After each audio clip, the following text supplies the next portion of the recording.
Assalamualaikum warahmatullahi wabarakatuh. Perkenalkan, nama saya Rafael Willianto Gama dengan NIM 2302322201086. Pada kesempatan ini saya akan memaparkan tugas pengganti UAS mata kuliah rekayasa irigasi yang dibimbing oleh Bapak Muklis. Untuk memahami sistem irigasi secara menyeluruh, pertama-tama kita perlu mengetahui apa yang dimaksud dengan rekayasa irigasi itu sendiri. Irigasi merupakan suatu penyediaan, pengaturan, dan penyaluran air dari sumber air ke lahan pertanian guna memenuhi kebutuhan air tanaman. Dengan adanya sistem irigasi yang baik, ketersediaan air dapat terjaga sehingga produktivitas pertanian dapat meningkat dan risiko gagal panen dapat diminimalkan. Dalam penerapannya, sistem irigasi tidak berdiri sendiri, tetapi terdiri dari beberapa jenis saluran yang saling terhubung. Aliran air dimulai dari saluran irigasi primer. Saluran irigasi primer adalah saluran utama yang menyalurkan air langsung dari sumber air seperti bendung atau sungai menuju jaringan irigasi. Saluran ini memiliki kapasitas paling besar karena berfungsi sebagai jalur utama distribusi air. Selanjutnya, air dari saluran primer dialirkan ke saluran irigasi sekunder. Saluran irigasi sekunder berfungsi untuk menerima dan membagi air dan dari saluran primer ke wilayah layanan yang lebih kecil. Dan saluran sekunder inilah air kemudian disalurkan kembali ke saluran yang lebih kecil, yaitu saluran irigasi tersier.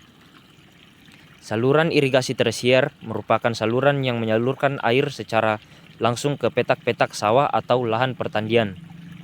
Saluran ini memiliki peran penting karena berhubungan langsung dengan kebutuhan air tanaman di lapangan.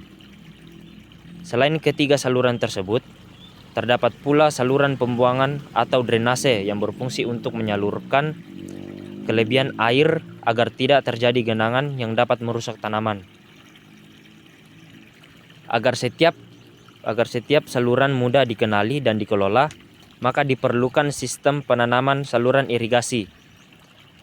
Penamaan saluran irigasi umumnya didasarkan pada tingkat saluran, wilayah, layanan, serta nomor urut saluran. Sebagai contoh, saluran primer dapat diberi kode SP1, saluran sekunder SS1, dan saluran tersier ST1. Informasi tersebut biasanya dicantumkan pada papan irigasi yang dipasang di lapangan. Misalnya bertuliskan saluran sekunder SS1, daerah irigasi Lapo. Seluruh saluran tersebut tergabung dalam suatu skema jaringan irigasi.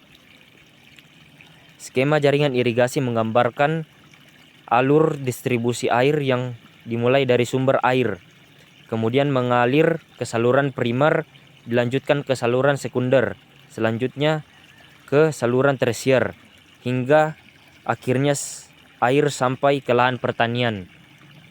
Selain itu, keberadaan saluran pembuangan juga ditampilkan dalam skema untuk memastikan kelebihan air dapat dialirkan dengan baik.